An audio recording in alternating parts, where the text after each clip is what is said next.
Mom yelled, "Your kid took the missing $10,000 from the safe." Her voice cracked the room in half. Forks froze midair. The smell of roast chicken turned sour in my throat. Lauren didn't even blink. We saw him near it. She snapped her tone flat, certain. Mason just stood there, dirt still on his sneakers from the backyard, eyes wide like he couldn't breathe. I didn't argue. Didn't ask why they thought a child could steal what adults kept losing. I reached into my tote set, a small silver USB on the table, and said quietly, "Then let's see who really did." The night before that accusation, everything still looked normal, at least from the outside. My parents' house smelled like coffee and lemon cleaner, the kind of scent that pretends nothing bad ever happens here. Mom hummed while folding napkins. Dad checked the grill. Lauren scrolled through her phone, pretending to be bored. Keith sat beside her always with that lazy smirk, the kind that said he pitied everyone but himself. Mason was in the backyard drawing chalk planets on the patio. He's 11 quiet, the kind of kid who still asks before opening the fridge. After my divorce, we moved into a small rental a few streets away. I work freelance accounting jobs, barely enough to keep things steady. My parents started helping with groceries, tuition, small bills. I never asked, but I didn't refuse either. That help came with invisible strings, the kind Lauren could pull whenever she wanted. The first time money disappeared, it was $100 from Mom's wallet. She brushed it off, laughed about senior moments, but her eyes flicked around the room a little too long. The second time, $300 vanished from Dad's locked drawer. He said nothing, just checked the lock twice the next day. By the third time, $500 gone from Lauren's purse, the silence turned poisonous. She said she'd left her bag upstairs while changing the baby. Her eyes landed on me, then slid toward the window where Mason's shoes were lined up. She didn't say the words, but I heard them anyway.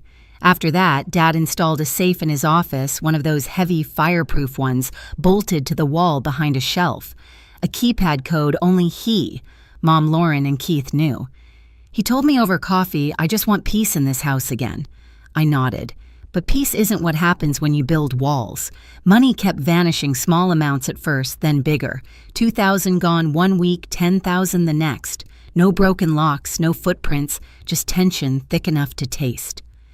Mom started triple-checking her purse whenever Mason walked by. Lauren began whispering to Keith at the dinner table. Dad kept a record of every withdrawal, every bill. I kept my mouth shut and watched it all rot. When Mom laughed, it sounded rehearsed. When Lauren smiled, it felt like a dare. And Keith, he had started avoiding eye contact with everyone except the safe. I saw it in passing, the way his gaze lingered just a second too long on that office door. I told Dad what I'd seen. He didn't flinch. "Then it's time," he said. That same afternoon, we hid a motion camera inside a fake smoke detector angled right at the safe. Only he and I knew. He patted my shoulder before leaving for work. "If it's who I think it is," he said quietly, "I'll need proof, not guesses." I didn't realize how soon that proof would come right before the whole family turned on my son. After Dad installed the camera, I thought things might settle. They didn't. The tension only learned how to whisper. At dinner, conversations died halfway through. Mom stared at her plate more than she ate. Lauren kept checking her phone like there was a script she needed to follow. Keith just kept drinking water, silent, twitchy, always near the office. A week later, $2,000 went missing. Another week, $10,000. Clean. No forced entry. Nothing but panic and blame floating in the air like smoke. Mom called a family meeting. The word family never sounded so cruel. We sat in the living room, lights too bright, silence too loud. She started softly, the way she always does before she strikes. "Someone's been taking money from the safe again." Then her eyes landed on Mason. "You were in there yesterday, weren't you?" Mason blinked, confused. Grandpa asked me to hand him his glasses." Lauren cut in before I could speak. "We saw him near it." Her tone matter-of-fact, confident, like a cop reading charges. The room tilted. For a second, I couldn't hear. My pulse was in my throat. Mason looked at me, waiting for me to defend him. I opened my mouth, but no words came. Every pair of eyes in that room was already convinced. Keith leaned back, crossed his arms, let it happen. That silence, his silence, was the confirmation everyone needed. Mason's hands shook. His voice cracked when he said I didn't take anything. Something inside me broke. It wasn't loud. It was the quiet kind of break, the one that rearranges you. I wanted to scream to throw the accusation back at them. Instead, I looked at my son and said, "Go get your sketchbook. Wait for me in the car." He obeyed without a sound. When the door closed behind him, the air felt colder. Mom exhaled like she'd been holding her breath for years. "I'm sorry, Ariana, but it keeps happening." "What else are we supposed to think?" I smiled small and sharp. "Maybe the problem isn't who you think it is." Lauren scoffed. "You always twist things." Keith finally spoke. "If you've got something to say it." "Oh, I will," I said, "soon." No one knew Dad had been watching from the hallway. Later that night, he knocked on my door and handed me the drive. "Footage is ready," he said. "It's all there." I stared at the little silver USB like it weighed 100 pounds. Proof. The thing everyone claimed to want, but no one was ready for. The next day, Mom called again. Her voice was colder this time. "Your kid took the missing 10,000. That was when I stopped explaining and started showing. That Sunday felt wrong from the start. The air was too still, like the house itself was waiting for something ugly. I brought Mason over for dinner because Dad insisted let's clear the air he'd said. But clarity isn't what my family does. We sat in the living room, the TV murmuring some cooking show no one was watching. The baby monitor hummed on the table beside Mom's coffee cup. Dad was in his office checking the safe again. Lauren scrolled, Keith stared at nothing. Mason sat beside me swinging his leg quiet. Then Mom said it. "Your kid took the missing $10,000 from the safe." The sound hit like glass shattering. I didn't even look at her at first. I just stared at Mason's face as the color drained from it. Lauren added calm and sure. "We saw him near it."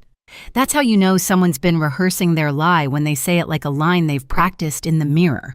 Keith didn't say a word. He kept his eyes on the TV like if he ignored us long enough, truth would skip him entirely. I didn't defend Mason, didn't beg. My hands moved before my mouth did.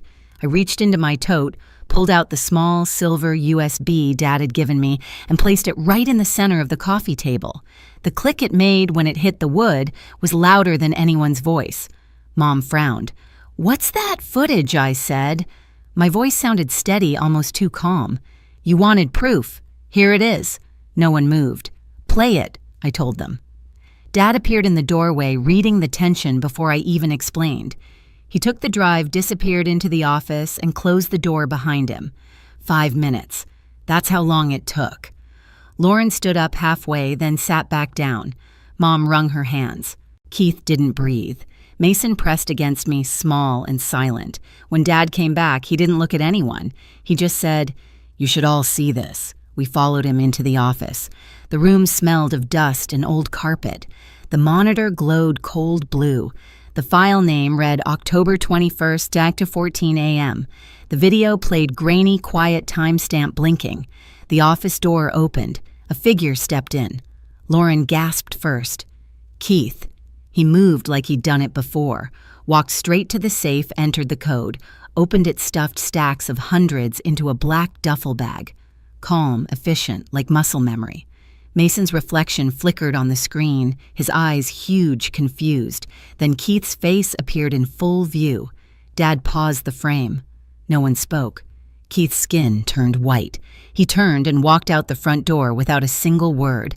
And that's how silence can end a war louder than any scream. Keith didn't come home that night. He left without his jacket, without his car keys, without a single word of defense. The front door slammed once, and the echo stayed long after the sound was gone. Mom sat down on the couch and covered her mouth, muttering something about needing to check on the baby. Lauren didn't move. She just stood in front of the paused video like it might suddenly change if she stared hard enough. Dad stayed in the office, still and silent, one hand on the mouse. Mason pressed against my arm.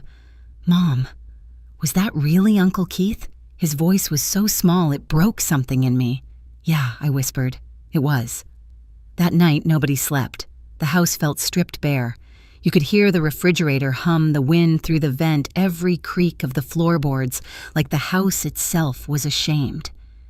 The next morning, Keith's car was gone from the driveway.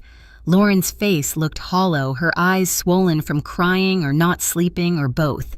She didn't look at me when I handed her a cup of coffee. She just said, "You didn't have to trap him like that." I almost laughed. "Trap him? You think I made him steal?" She flinched, like my words hurt more than the truth itself. I didn't know, she said. I thought maybe Mason? Because that was easier, I cut her off. Easier than believing the man you sleep next to could lie to all of us. She didn't answer. When Dad came downstairs, he carried printouts, freeze frames from the footage. Keith's tattoo visible on his wrist, the bills in his hands, the safe wide open. He laid them out like evidence in a courtroom. "No police," he said. "Not yet. But he's done. No more money. No more access." Mom whispered, "But he's family." Dad looked at her like she'd spoken another language. So was Mason. No one said anything after that. By noon, Lauren's debit card stopped working. When she checked her account, it was empty. Keith had cleaned it out before he vanished, checking savings, everything. She sank to the floor with her phone in her hands, whispering his name over and over, like maybe he'd hear her through the static. I didn't touch her. There was nothing left to say. That night she came into my room, eyes red, voice flat. "Show me all of it." I opened the laptop, played every file in silence. One by one, each theft, each night, same bag, same calm movements. She watched every second. Halfway through, her hand covered her mouth, her shoulders shaking. When it ended, she just said, "He did it more than once." 3 times, I told her, that we know of. She stood and left without another word. Dad started changing the locks that same night. New bolts, new codes, even cameras on the porch. He called his lawyer the next morning. By evening, Keith's name was removed from every account, every document, every insurance policy, wiped clean. 2 days later, a letter arrived in the mail. No return address, just our last name scrawled across the front. Inside was a note written in Keith's messy handwriting. I tried. I really did. No apology, no explanation, just a motel receipt from Reno. Lauren read it once, folded it neatly, and said, "He's gone." For weeks, the house felt like a shell. Mom refused to talk about the video, pretending it never happened. Dad worked late, always on the phone. Mason barely spoke. I caught him sometimes standing in the hallway, staring at the locked office door. One night, Dad sat at the table with a glass of whiskey and said quietly, "When the money first started disappearing, I thought it might be him." I didn't say it out loud, but I thought it. I didn't respond. The truth already lived in the silence between us. Lauren moved back into her old room with the baby. She barely ate, barely talked. I thought maybe grief had swallowed her whole. Then one afternoon she came to me and said, "I want to see the footage again." I asked why. "Because I need to hate him properly this time," she said. We watched it again. She didn't cry. When it ended, she said, "He used us all." A few days later, she went to the bank and filed for divorce. Life didn't snap back to normal. It just changed shape. Mason started seeing a therapist. Mom baked too much bread. Dad fixed everything in sight, doors, fences, faucets, like fixing objects might fix us, too. Then just when the quiet started to feel real again, a car pulled into the driveway one night. Headlights cut across the curtains. Dad opened the door first. Keith stood there under the porch light, thin, pale, a duffel bag hanging off one shoulder. His face was drawn eyes, hollow. He didn't step inside. He just reached into his pocket, pulled out an envelope, and dropped it on the mat. He turned and walked away without a word. Inside the envelope were casino chips, pawn slips, crumpled receipts, and one slip that froze us all, a pawn ticket for Lauren's wedding ring, the one she'd hidden at the back of her closet after he left. He'd come back, into the house, into the baby's room. Somewhere, somehow, he'd slipped inside again. Lauren's knees gave out. That night, Dad had every lock replaced before sunrise. When the locksmith left, the house was silent except for the ticking clock and the baby's faint breathing on the monitor. Mom whispered, "I don't want to hear his name again." No one disagreed. 2 months later, the call came from Reno. Keith had overdosed in a motel room. No ID, no wallet, no excuses left. We buried him quietly, no speeches, no flowers, just a cold wind and the sound of dirt falling over wood. Standing there beside the grave, Lauren said, "He stole everything that mattered, but at least Mason got the truth." And I realized she was right. That truth had cost us $10,000 and a family we could never rebuild the same way again. After the funeral, the house went quiet in a different way, like grief had drained the last bit of noise. No one mentioned Keith again. Mom stopped setting an extra plate at dinner. Dad barely looked at the chair where Keith used to sit. Even the baby seemed to sense the hush, sleeping longer, crying softer. Lauren moved through the days like a shadow until one morning she knocked on my door. Her hair was tied up, eyes tired but steady. Dad gave me a check, she said. $10,000. He said it's for Mason, for doubting him. She paused, swallowing hard. He said we all owe him more than that. I found Mason outside drawing on the patio again, this time bright chalk suns and rockets. When I handed him the check, he tilted his head. Did we win something, kind of, I said. We just got back what was ours. That night, the family sat together for the first real dinner in months. The same roast chicken, the same table, but it felt lighter somehow. Lauren poured wine, Dad carved the meat, Mom even smiled. No one said Keith's name, but his absence finally felt like peace instead of punishment. After dessert, Lauren looked across the table. I told Mom it was Mason, she said quietly. I didn't see anything. I just needed to believe it wasn't him. Mason kept eating calm as ever. I knew, he said. Lauren's lip trembled. I'm sorry. He nodded like forgiveness was easy when you're 11.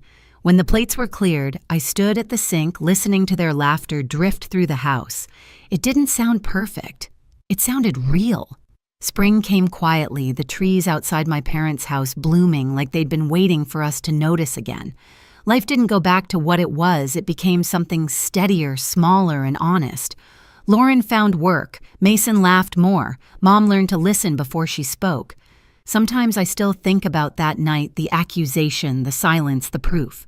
Justice didn't roar. It whispered one frame at a time until no one could deny it. If you've ever been blamed for something you didn't do, tell me in the comments. You're not alone. Hit subscribe for more stories like this.